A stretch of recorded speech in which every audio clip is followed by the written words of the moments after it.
Why, hello out there, and welcome to Small Beards and Big Opinions. Where the world is crazy, but luckily, so are we.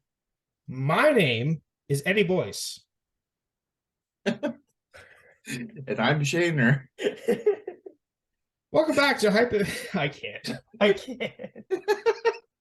We're having video issues. I don't know if anyone else has had this issue, but for whatever reason, we're on Zoom, and every once in a while, like every couple minutes, Shaner's video will go from fine, and then it'll like contrast to yellows and blues until it's like in this shape. Yeah, but the other part is I'm like frozen in place. Yeah, So yeah. whatever face I make as it's starting, Yeah, that so was it's that one looked like a meme because I was like head back a little bit and like mouth open and it started to fade out. It looked like a meme. yeah, if it wasn't like so contrasted the colors, it Yeah. was almost like an album cover from like the early 2000s. Well, see, what you do is you go back and you watch the recording of this and you catch it right before it gets too contrasty as it transitions, and you just screenshot it. Or just get Photoshop. That too. Anyways, welcome to History and Hypotheticals, everyone. It's been a while. Is this the first one of the year? Might be. I feel like for some reason these episodes have been really spaced out, even though they haven't been that spaced out. Well, we have because we've done a couple individual episodes. We did Cocaine Bear, and we did Oh yeah, that's true. Making a I don't Roommate, I remember think it was Yeah, called. Making a Yeah, Roommate. yeah. Yeah. Which you should go watch, by the way. This is really fun to record. Yeah, go watch But, Making a Roommate. I think it's one of our best things we've ever oh made. yeah, and we're definitely gonna do a part 2 of that at some point in the future. Oh, But for sure. anyways. Yeah, welcome to the show. Anything else we need to get into, Shana? I don't think so. We can just hop right into the show. Yeah, I say we just hop right in and see where it takes us. Awesome. Cool. All right. So for those of you who don't know, we have 4 sections of the show, and our first one is called Fact, Fact, False, which is like truth. Wait, 2 truths and a dare? No, wait, sorry. 2 truths and a lie. Thank you. 2 truths and a lie. You were close. 2 truths and a dare could be a game. We've been doing this for how long? I should know this by now, but whatever. What was I saying? Oh yeah, so it's just like that, except with facts. So each of us our own facts, and of course, you guys can participate by pausing, just listening, whatever you want to do. So, Shannon, would you like to make it go first, or you want to go first? I'll go first. All right, you hit us, Shannon. This week's topic I've brought to you is about crossword puzzles. Ooh, okay. Because man, do I love crossword puzzles. Do you? Do you still do crossword puzzles? I know you did them a lot in college. I would do a crossword puzzle every day. So at the hospital where I work right now, you can get newspapers for free. Sure. They just put them out for like the patients and stuff, and you can pick one up. So I do the daily crossword puzzle almost every day. And I've got this huge one taped up to my wall right now that Cassie got me for like Christmas last year. And it's, I think, 3 foot by 2 foot. It's got over like 600 clues on it. I love crosswords. So yeah, I saw that hanging on the wall today and was like, that's what I'm doing my fact, fact, false about. Cool. So are you ready? I am ready. Hit me. All right. Figuratively, not literally, please. The first crossword puzzle ever published was published in 1913. New York Times crossword writers are paid $1,500 for their Sunday puzzles.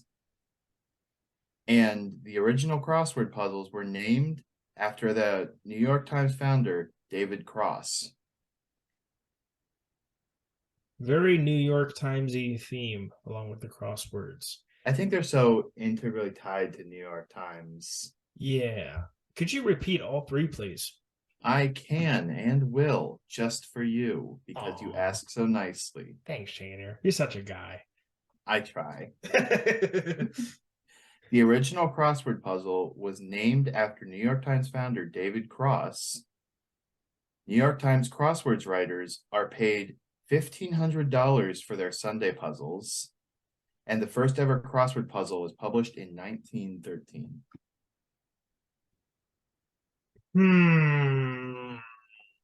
And I promise this isn't a trick question like the one time. Yeah, better not. This is a serious quiz this time.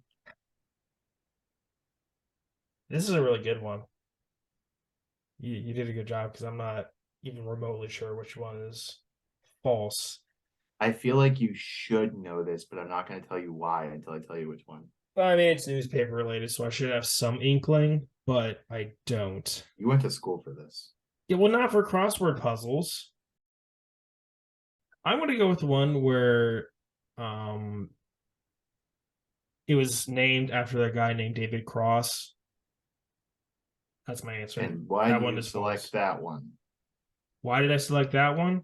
Yes. Because crossword puzzles is just it kind of describes what it is. You don't need a person. You didn't need a person. It's not like the Mandala effect where it was named after the guy whose last name was a Mandala. You know, it's like it's a crossword. Like it seems the wording seems as self explanatory, and I don't think they needed someone's name to name it. So that is my final answer.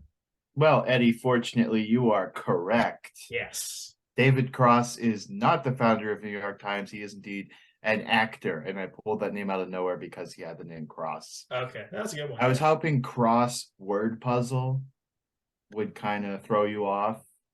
And I was also, because 1913 seems like way too late.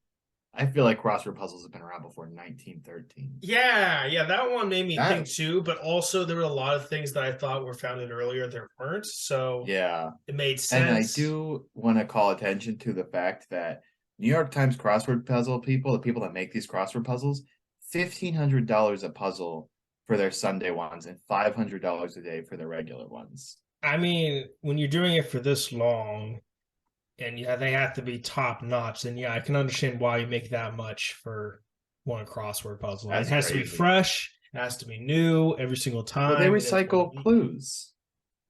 Huh? I don't know. I've never done a New York Times crossword puzzle. I only do the local ones. Sure. But they seem to recycle clues, which, if you're getting paid that much money, you'd think you'd find a way to come up with a new clue. Well, I don't do the New York Times crossword puzzle, so I cannot comment. But if they do recycle, then I mean, there's only so many words in the world. English words in the world. They have Spanish words. You can get other words from other language. Okay, but still, like at some point, you're gonna repeat. I mean, how many Sundays are there in a year? Like 50 some. I don't know. I don't know. Whatever. But yay me! I got it right. Good job. All right, now it's my turn. Oh boy, here we go. This one was fun to create. So the theme of mine is Mr. Beast evil conspiracy theories. What? Yeah. Have you not heard about this? No, but now I'm curious. Oh, what? Oh, you're gonna suck at this then, because I thought everyone. No, hit me. Hey, you thought I was gonna suck at Army Field Band, and I still won that one. So I mean, that's true, but like, there's okay. So I guess for background, Mr. Beast is pretty much the biggest YouTuber in the world. I mean, you could argue T-Series is bigger, but no, we'll just say Mr. Beast is the biggest. And we're not just talking like view count here; it's like popularity too. Yeah, that too. So, like I don't know, like a month ago was it? 3 weeks ago, he released his a video about curing people of the blind people with the cataract stuff. Right? Yeah, the 1,000 people, and people got all up in arms about it. I saw that several reasons. And out of that's what you're talking about. Yeah, I saw that. Well, it's not just that. So that kind of fueled these conspiracy theories because everyone was, not everyone, but a lot of people were up in arms about this. Which also these conspiracy theories were kind of brought up. They've been kind of around for a bit now, but now they're really kind of brought to the limelight. So, yes, I'm going to tell you 3 examples. One of them is false. 2 of them are real. You have to tell me which one is false. So here we go. Here we go. Number 1, Mr. Beast joined the Illuminati as COVID started and is now part of the Illuminati's hidden scheme to brand themselves as a more positive entity. That's the first one. Second one, Mr. Beast is the Antichrist based on parallels between his videos in the Book of Revelation and him mocking miracles of Jesus. That's what he does in his videos. Number 3, the Mr. Beast brand is evil because he is leveraging how capitalism discourages people to help others buy creating a spectacle of helping people and making millions of dollars off of it. Okay, I don't think I have to think on this one. I think I know the answer. Okay. Only because that last one sounds right. And I take back what I said. I had actually heard about the Antichrist one, and I know that one's true. Okay. I'd read a little bit about that one. So I'm going to say it's the first one. Yeah, you're one. correct. That one wasn't that hard, but I thought it was going to be hard until I as soon as you started saying these conspiracies, like, wait a minute. I know I read one, a religious one about him being the Antichrist. So then once you said the third one, that one sounds right and a little familiar too. So now that you start bringing them up, yes, I have heard those. And yeah, I don't think the Antichrist is Mr. Beast. Good. I'm glad you don't think so. That's my endorsement. I don't think Mr. Beast is the Antichrist. Mr. Beast, if you want to come on our show, please come on our show. That was Fact Track False. How did you guys do? Tell us, or give yourself a little pat on the back if you did great. If not, Okay. well, then there's always next week. Or sorry, next episode.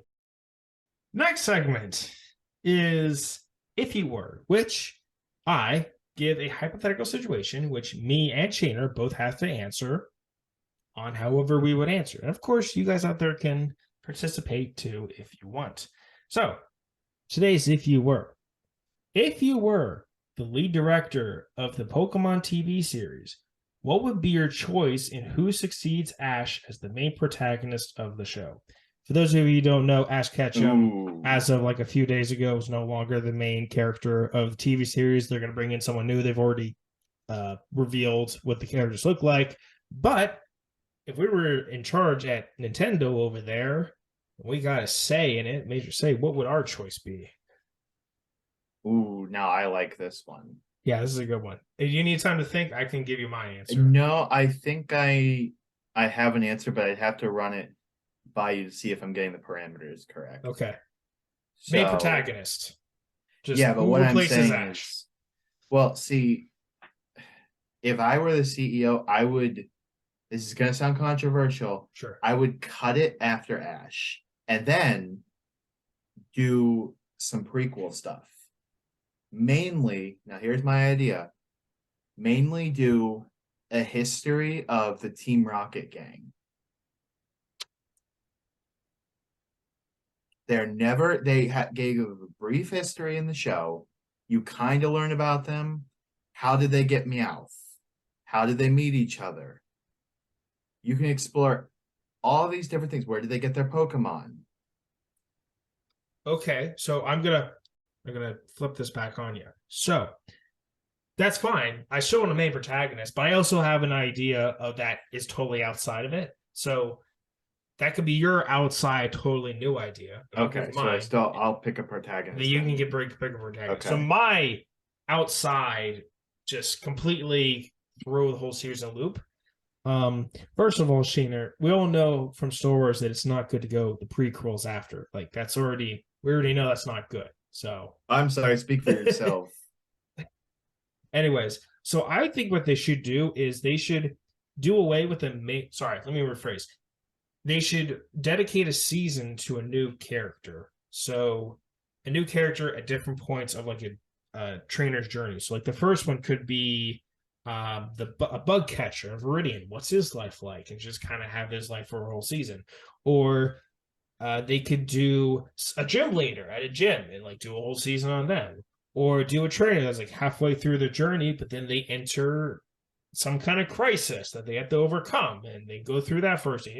Have like explore the world of Pokemon. Don't just focus on one character. That would be my take on it. Not that I watch the series anymore or would, but if I had a choice in creative direction, that's what I would choose. That's a good idea. If I had to choose a protagonist, I think twisting it from Ash, who had virtually no prior experience, to someone, let's just say a female, since Ash was a guy. Let's go with the female this time around. Has a parent or parents that are gym leaders, and then because she's had this upbringing and is starting her own journey, she is very stubborn. smart but stubborn and a bit arrogant. And her journey, a major theme of her journey, is learning to be flexible and changing her ways of either approaching battles or training Pokemon, whatever. Just learning to be more flexible, willing to listen to more advice. That would be my suggestion. That is a good idea. Thank you. That is very well thought out. I did. Because my problem with trying to come up with the main protagonist is how do you not just make Ash 2.0? Like Right. a trainer going on a Pokemon journey and getting all the gym badges. We've seen that. But I like the way that you shifted it to be a different kind of trainer. Go ahead, figure. I know I had time to think about it for it, so you go ahead and take your time. Yeah, I think I'll see the problem is this is a tricky one. I like the concept of it, but it's such a weird thing to come up with a whole new character. So what about picking a protagonist from the past and following what they did after Ash left them? Stuff people we don't see brought back, like Brock, we know what happens because he pops up every now and again. Sure. But take a companion like what was her name? She had the red hat. The red hat? She had a red hat and a little brother. Oh, you know what I'm talking about. The little brother's name was Max. Yeah, she had a Torchic. May. Yeah, so like explore maybe her story, what happened to her afterwards. Okay. Or Dawn, or literally anyone, and just kind of show what happened to them afterwards. And so take the way you were thinking of your concept, but make it do like a season per past character, or like a couple episodes per past character. So yeah, I don't know. I mean, I like your idea enough. I'm not going to say, yeah, I'm just going to copy Eddie's idea, but your idea was really good. The gym leader's daughter would be a really good one. And if you wanted to connect it back a little bit, make it Misty's daughter. Sure. Yeah, that'd be great. Or literally any of the characters that became gym leaders. And there you go. There's your connection. Yeah. That gives you an excuse to bring back Ash as a character, but not have him be the main focus. Yeah, that'd be my... Cool. I'm going to agree with you because it's hard to beat that idea. I will say your approach, not to hate on your approach. I'm making an observation. Hate on it. Go ahead. No, I'm not going to hate on it. It's not a bad idea. Dump sewage all over it. No. I see. Here it comes. Right out of the pipe. Right out of the pipe. I'm just going to say that that's what a lot of like movies are doing. Like everything's connected. Everyone's connected to someone. It's like the Skywalker thing that should have happened with Rey. Marvel. Agree to disagree. Yeah, I mean, a lot of people do that. It's just like everyone likes connections and parts of a story coming together. Game of Thrones, I think that's another example. I've never watched Game of Thrones, but from what it sounds like, everyone's connected in one way or another there. Well, that's just like a one-time story through, Okay. I can see what you're saying about Star Wars and Marvel, but I think that's a different comparison. Okay. Maybe I'm wrong. But yeah, I see what you're saying, but I like your idea. Just a normal new character, a stubborn gym leader's daughter could be really cool. So Nintendo. Yeah, Nintendo. You got the opportunity here to make Eddie famous. I mean, who's running Nintendo? I don't remember. They want to say it's like Koji or something. I don't know. I couldn't tell you. Hold on, I'm gonna look it up because we need to address this right to him in case he listens to this. Oh yeah, you never know. You never know. With the director of Nintendo will listen to an American of Nintendo based sub 1000 sub podcast. I forgot his name is Doug Bowser. How could I forget that? He's got no. That's the American corporation. The American side of Nintendo. Japan. I mean, we can listen to him too. I just don't think he has much of a swing. Apologies, Mr. CEO of Nintendo Japan. If you're listening to this, Mr. Shuntaro Furukawa. Hold on, I'm going to look this up. We would love to produce Pokemon for you. We would like to be in charge of it and give you ideas, but not actually have to do any of the work. Shuntaro Furukawa. That's how it... Wow, that was quick. You're good at pronouncing things. That's a guess. I could be totally off. You know what? Let's just give him a nickname. We're gonna call him That sounds like a bad idea. Shun. We're gonna call him Shun. Mr. Shun. I'm sorry if he causes Oh, disrespect. he'd probably be fine with it. You know. So, Mr. Shunt, if you're listening to this, we would love to help you. Anyways, on to our next segment before Sheener gets us banned by Nintendo Japan. If we get banned by Nintendo Japan, I will wear that like a badge of honor. Yeah, that's That true. means Nintendo Japan listened to the show and cared enough to take legal action. That's true, actually. So yeah, bring it on. Go ahead, ban us. We'll take it as a badge Don't of sue honor. us though. We don't have the. We can't be sued. Yeah, but no, ban don't us. sue us. Yeah, just ban us. That's fine. You can take down our stuff. Anyway. Copyright claim this episode. Yeah, you can take all of our money that we earned from this episode. Go for it. Yeah, knock yourself out. It's yours. Next section of the show, which is almost just as contentious as creating a nickname for the CEO of Japan, or Nintendo Japan, is hot takes. Each of us has a hot take. We share it. Who's going to get mad? Who knows? I'll go first for this one. Sheener looks very thoughtful. Yeah, I forgot my hot take. Oh no! This is why you write them down. We were right in the middle of doing this. I was we weren't recording. You could whatever, it's fine. I'm gonna do mine and you think of yours. I'm thinking. I'll still respond to you, but I'm gonna be thinking. 2 hours later. Oh, yeah, I got it. I'm gonna write it down. So my hot take. The phrase tough as balls makes no sense and might be male propaganda. That does sound like a hot take. I'm not going to go too deep in details. You see, what happens is this will now switch to an anatomy lesson of a podcast. Is that before or after we talk about cannibalism? Oh, we've already talked about that. We're bringing Amanda back on for that. Part 2. Hi, Amanda. Anyway, Oh, we could. I don't know if we have enough material to do a part 2 yet. Actually, we probably do. Maybe. Anyways. Yeah, I don't have much behind that. It doesn't make any sense.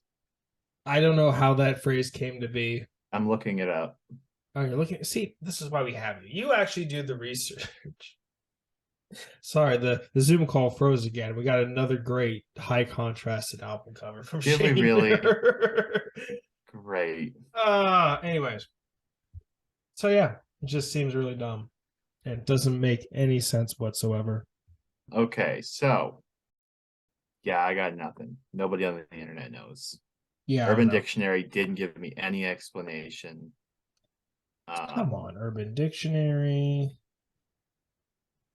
Yeah, I got nothing for you. Betty White said something about it, but that I cannot read on the air. Maybe there's more to that phrase. Yeah, maybe you're just like only hearing part of it. Maybe there's like another part of it that's like lost to the analogs. Like a poem. Yeah, there's probably like a whole poem, and someone just pulled out that one line because it sounded cool. That's true. Okay, yep, that's my hot take. There's not much more to it. I mean, there could be more to it if we wanted to get this taken down. But nope. That's it. We're talking about it. All right, here we go. Oh no, I just keep teasing them. What? No, I said I keep teasing them. I keep saying we're gonna do it, and then we don't. Okay.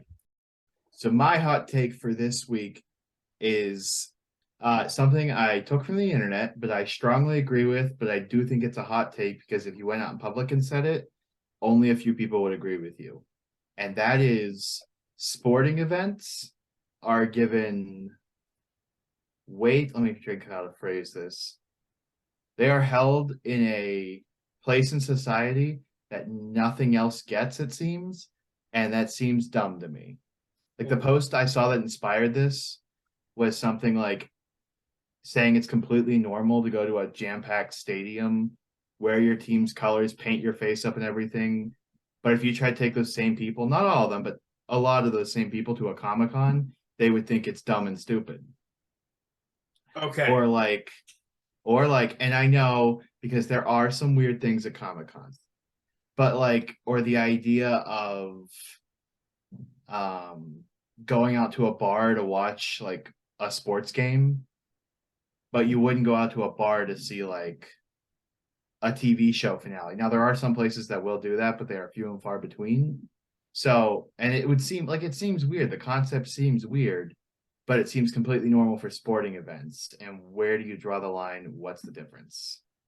Okay, I'm gonna. Sports and popular culture. Please play the devil's advocate. I'm going. Well, I'm not. Before I play devil's advocate, I want to specify a few things that you're suggesting.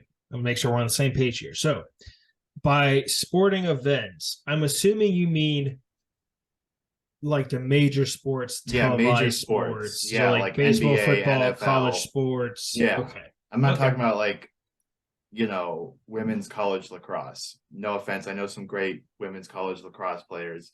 Not the same league here. Right. No, that's fair. Okay. I'm going to play devil's advocate here.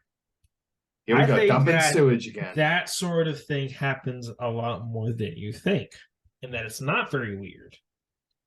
Now, let's start with your example, Comic-Con. Yes. Okay.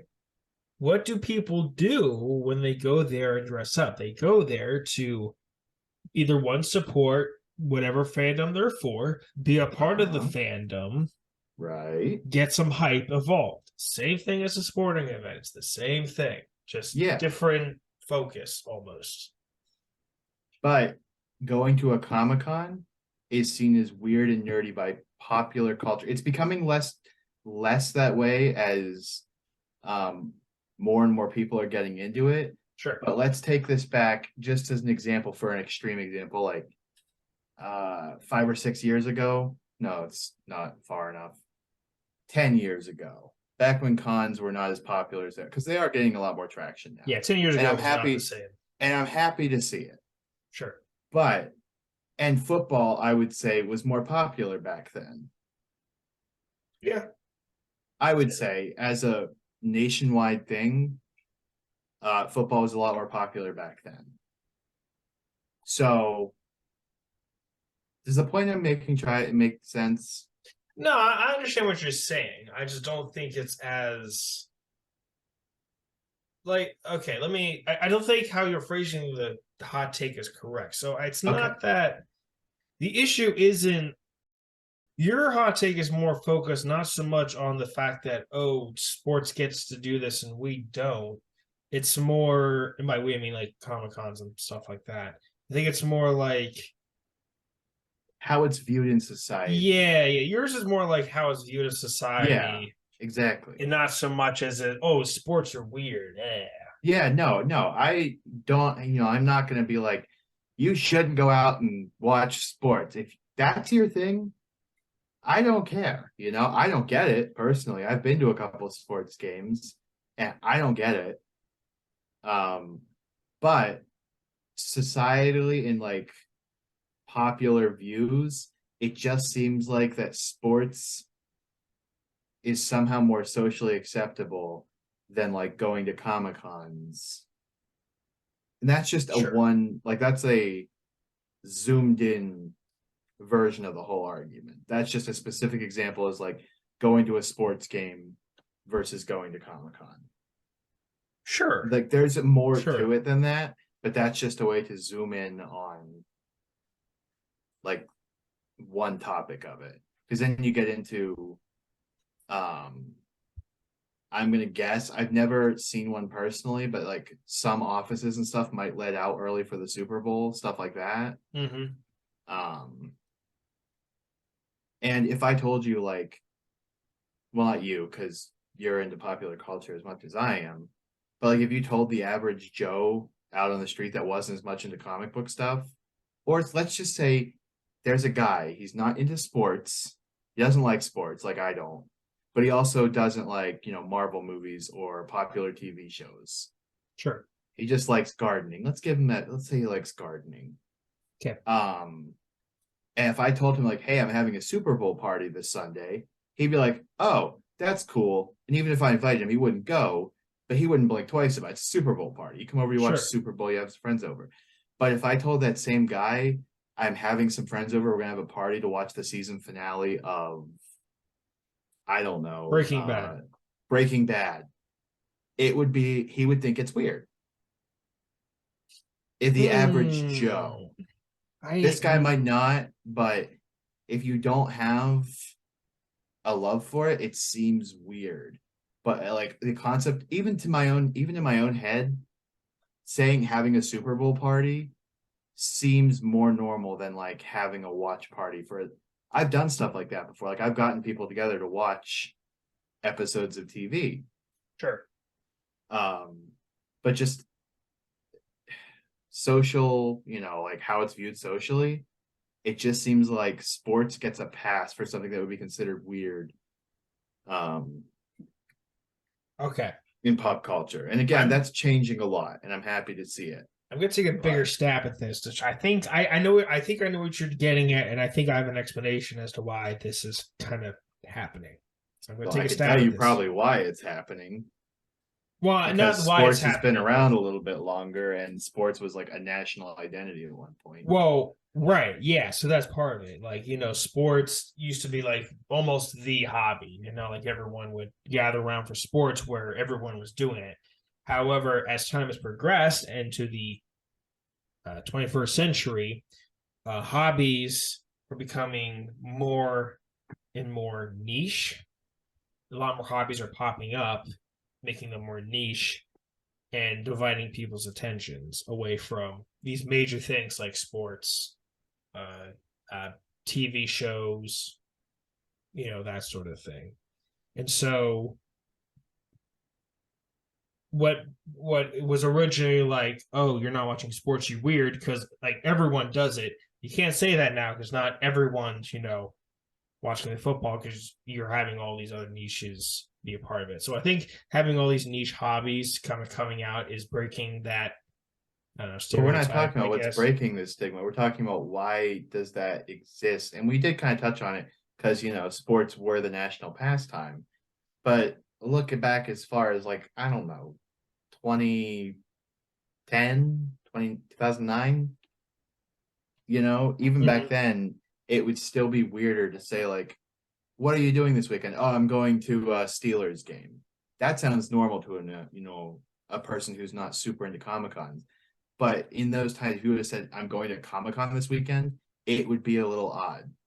No, yeah, I agree, and my statement wasn't trying to disprove or prove. I was supporting like I was saying like carries like the historical progress of how Okay, this has so kind of let's changed. say my hot take for this week boils down to uh any other hobbies, uh things surrounding it, whether that be televised Sure. broadcasts, conventions. Because I'm not just gonna say pop culture, because you've got like, I don't know, gardening conventions for the average Joe we made up. Or like a railroad convention. Those exist, I think. Or like a craft show. Again, I don't like Yeah. craft shows, but all of those should be treated the same way as sports is treated in popular culture. And we are moving that way, but we are not fully 100% there yet. Yeah, I mean, I And we guess should be.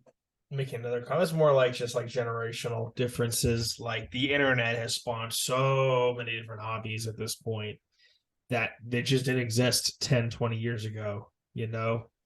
Well, I So think, yeah, but I think even with the generational thing, like even people our age, you can find someone, again, who, like I described, doesn't like sports and doesn't like popular culture, but saying something about sports sounds more normal than saying something about pop culture. no, Even to right. No, someone no. our I'm age. agreeing with you. Like this is yeah, you're right. And I'm just trying to get to the root of it, I guess, with my comments. Yeah, so I mean, we don't have to dig into it too much. That's just my hot take. Sure. No, Um, yeah. I don't know if it's a yeah. Yeah, I think that's getting better. It's definitely getting I better. think it's definitely improving, but it shouldn't have to. Yeah, again, though, that's just generational differences Yeah. between people who grew up on the internet and those who didn't, and grew up going to railroad train conferences and stuff. Like Yep, we're going to a railroad train conference now. We've said it twice. No. We're setting up a Okay. Small Beards Big Opinions booth at the next railroad Nope. convention coming through. I'm good. You're thanks. driving all the way up here, and we're going to a railroad convention. I mean, if you wanna, we'll be like, what's his name? Therapy Gecko. Yeah, like Therapy Gecko. Yeah, we'll just go. That'd be fun. I'd have a lot of fun doing that. We should do that at some point. We should. Anyways, that's our hot takes for this episode. Did you agree? Did you disagree? We don't really care, but thanks for thinking. That Now, was actually, really bad. I'm Thanks sorry. for thinking. No, here we go. Here's where I really get into it. Okay. Tell us what you think. Leave us feedback. Because if you don't, I'm going to do something I just made up 3 weeks ago. Oh. I'm going to come to your house and Ooh. I'm going to Christmas carol you. Oh, all right. Now, you may say, what does it mean to Christmas carol someone? I will dress up like a ghost. Oh. And at first, I will appear in your bedroom. I don't appear like a ghost. I'm just going to break into your house. It's fine. And I will show you first the ghost of your past, where I will show you every little mistake you have made over your life. That friend you didn't text back, that awkward thing you said to your teacher, that time you waved at somebody and they weren't waving at you. I'm going to remind you of every single one of those moments. And you will sit there and have to listen and cringe because your past is full of it. And I will focus especially on your teen years when you were trying to find your identity and tried so many weird, awkward hobbies.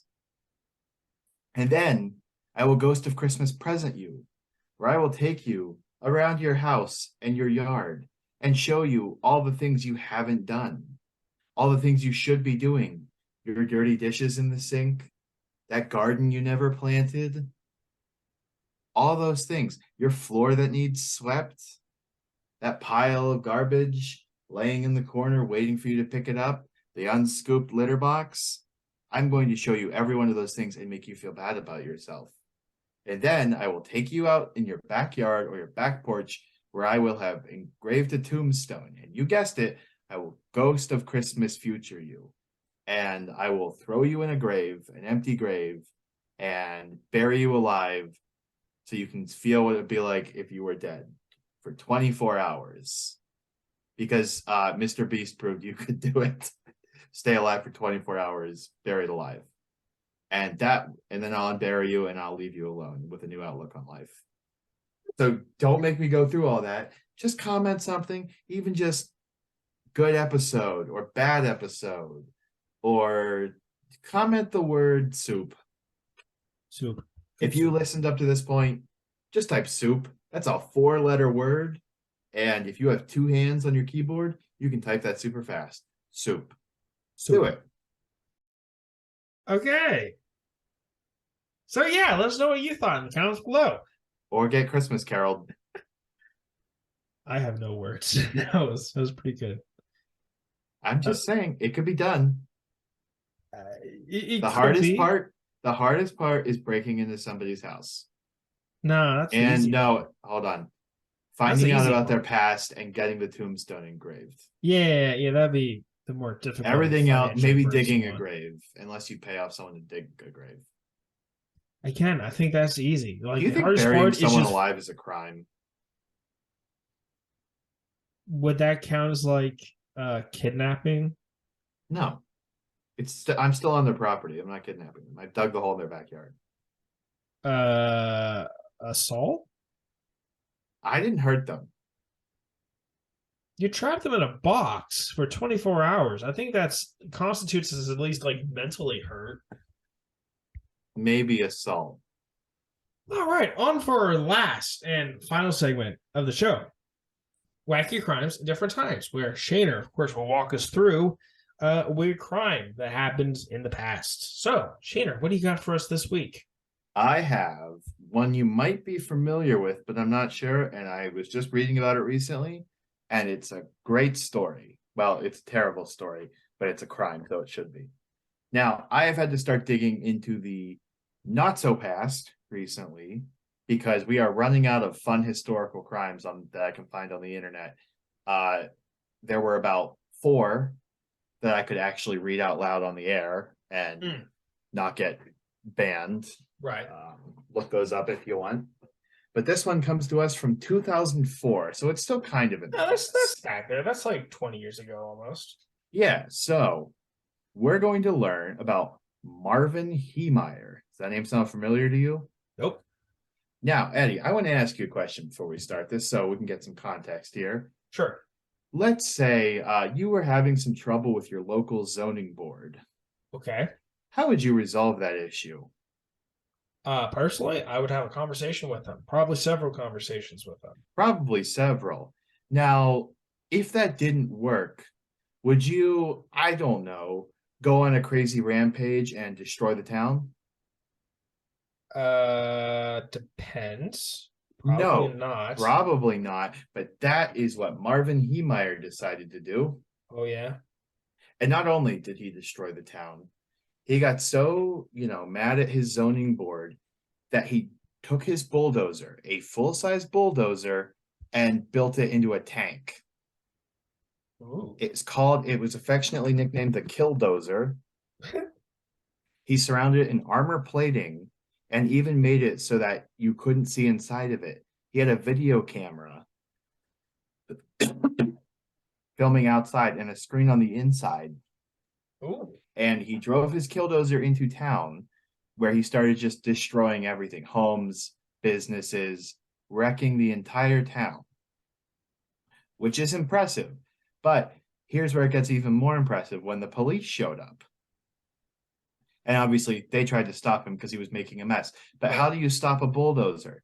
They tried shooting at it, 200 rounds, nothing penetrated it, and 3 explosives. It doesn't say what exactly explosives they used, but explosives are explosives. 3 explosives, nothing stopped this thing. So here he goes, destroying buildings. I don't have the exact number that he destroyed, but I think it was like 8 buildings, including City Hall. Wow. I think.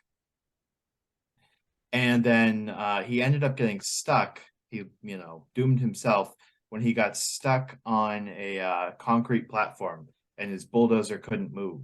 Oh, that's a dumb way to get stuck. That sucks. Yeah, which is a really bad. I mean, I'm glad he got stopped because he was committing a serious crime. And then he decided to just commit suicide inside of the Killdozer. Oh, that's a very sad ending. Jeez. Yeah, I just had to rip that Band-Aid off. There was no way to, make a clever joke about that. Yeah. So that's the story of Marvin Heemeyer, who got so mad at zoning laws and nobody was doing anything. So he built a tank and just destroyed the town. What did he want? I don't know. Let's see. It just says a zoning dispute. Let me look up the story and see if I can get you some more details. I don't think it's anything crazy because it's zoning.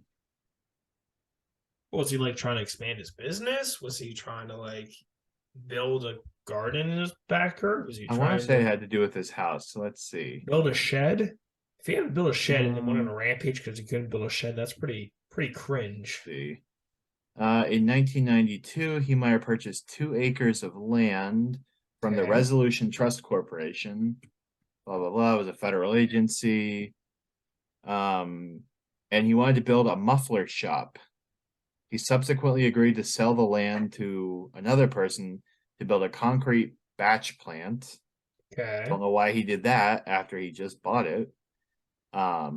According to this person, Heemeyer changed his mind and increased the price to $375,000. Then then he was making the deal bigger. This negotiation happened before the rezoning proposal was heard by the town council. In 2001, the zoning commission and trustees approved the construction of the concrete plant. Heemeyer unsuccessfully appealed the decision, claiming the construction blocked access to his shop. He was subsequently fined $2,500 for not having a septic tank on the property that his muffler shop occupied. So what it seems like, if I'm reading this correct, he bought a piece of land, built a muffler shop, which is awfully specific, and then eventually decided to sell to this concrete company for an agreed price, up to the price, and then the zoning commission said go ahead and build a concrete plant, and that construction you couldn't get to his muffler shop. So I can't tell if he's in the wrong here. I mean, for destroying the town, he is, but in the zoning dispute, I don't know. I'm trying to get some more detail. Nah, it sounds like where he didn't realize that the concrete plant was gonna like block. Like maybe they didn't talk about it, or maybe he didn't realize, or maybe he was tricked into thinking like, the plant wouldn't like prevent his business from running. But apparently it did, and like it would have ended his livelihood. Maybe that's my guess. Oh wait, I have more details on the demolition. Ooh. So June 4th, 2004, he drove his armored bulldozer through the wall of his former business, through the muffler shop, the concrete plant, the town hall, the office of the local newspaper that was writing against him, the home of a former mayor, and where the mayor's widow resided. I don't think there were any deaths associated with this, and a hardware store owner, owned by another guy. Oh wait, he was named in the lawsuit. So, wow. So he destroyed that many buildings. His attack lasted 2 hours and 7 minutes, 13 buildings altogether. It knocked out natural gas service to the town hall and the concrete plant. Damaged a truck and destroyed part of a utility service center. Look at that. Where was this? This was in Granby, Colorado. Granby? Granby. Oh, Granby. Well, sorry, Granby, Colorado. I'm sure you guys have recovered okay. since then. Here's the worst part. April 19th, 2005, the town announced plans to scrap the bulldozer. This plan involved dispensing individual pieces to many separate scrapyards to prevent souvenir taking. Although no one other than Heemeyer was killed in the incident, the modified bulldozer has occasionally been referred to as the Killdozer. It is unclear whether this is an allusion to another story, or a film adaptation of that same story. That's a bummer. Like, I know it destroyed your town, and it was probably, demoralizing to have that there, but at the same time, that's a big event. Build a statue out of it or something. Not out of him, out of the Killdozer. Yeah, that seems like a town memorial, disaster. Nobody died. You guys beat this guy, but he beat himself. But yeah. I mean, I guess. Yeah, I mean, the guy killed himself, so I guess that'd be kind of unsavory. We're not memorializing the destruction of this town. We're gonna put that out there. I'm just saying. I am 100%. Like, the this Killdozer was a cool idea. It is a very cool idea. I have to respect his method, not his actions. He didn't just destroy the town. He built a tank that was impenetrable with bullets and explosives and went on a rampage. Good for him. More should do it. That's yeah. If you have a problem with your local zoning, just go on a rampage, destroy some buildings. That'll get their attention. Yeah. Violence speaks louder than words. Don't listen to that. We're not. Small Beard's Big Opinions in no way endorses the use of violence for social change. Hey, we promise that we share our opinions. We do not promise that they're good opinions. Yeah. Do as we do, not as we say. And with that concludes our fifth episode. Whatever we're on. It's in the episode notes. This episode of History and Hypotheticals. Thank you, everyone, for listening. Shannon, you did great today. Eddie, you did great today. Oh, thanks, Shannon. You're so great. And yeah. We'll see if the listeners do great. Hey, listeners, we want to tell you did great. But sitting here right now, we don't know how you did. So prove us wrong. Go do great and comment soup. Comment something actually coherent. But we'll take what we can get. I think Shannon's just looking for an excuse to go dress up in a costume and be flamboyant. Look, if you're gonna go through the trouble of making me Christmas carol you, at least live close to where I am. And with that, thank you everyone for listening. We'll see you in 2 weeks for an episode. I'm not sure. We might do another special one. It might just be Bops and B movies. I'm not sure. We will see. Stay tuned to Facebook, and we'll announce it there. And Instagram. Can't forget about the folks over on Instagram. They're practically the same thing. No, there's a different demographic on They're each. both made by Meta. That's what I meant. Oh, yeah, that's true. Okay. Whatever. See you all in 2 weeks. Bye. Peace out.